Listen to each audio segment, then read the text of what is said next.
আসসালামু আলাইকুম। আমরা দৈনিক যেই কাজগুলো করি, আমি ছোট একটা মুদি দোকান করি। দোকান সেরে রাত্রে 10টার দিকে আসি বাসায়। এসে আমার কিছু কোয়েল পাখি আছে, ওগুলোর ডিমগুলো সংগ্রহ করি যেভাবে। আমার উপরে মোট 17টা কোয়েল পাখি আছে। ডিমের বয়স হয়েছে প্রায় অল্প কিছুদিন।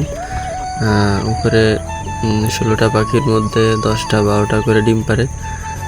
আজকে 12টা ডিম পেড়েছে উপরের 16টা পাখি। 17টা পাখি আজকে 12টা ডিম দিয়েছে। আমি ডিমগুলো তুললাম, তুলে ডিমের খাঁচিতে রাখলাম। দৈনিক আমার এটাই কাজ। দোকান সেরে ডিমগুলো সংগ্রহ করি। এভাবে ডিমগুলো রাখার পরে তারপরে নিচে কিছু কোয়েল পাখি আছে, উপরেরগুলো সম্পূর্ণ ডিমের জন্য, আর নিচে রাখছিলাম। নিচে এই জায়গায় 2 বেজে আছে, সারা আছে 5টার ভিতরে একটা রাখছি পায়রা, আর 4টা পায়রি। 4টা পায়রির আলহামদুলিল্লাহ চারটাই ডিম পারছে, বীজের ডিম। 4টা বীজের ডিমগুলো রাখলাম।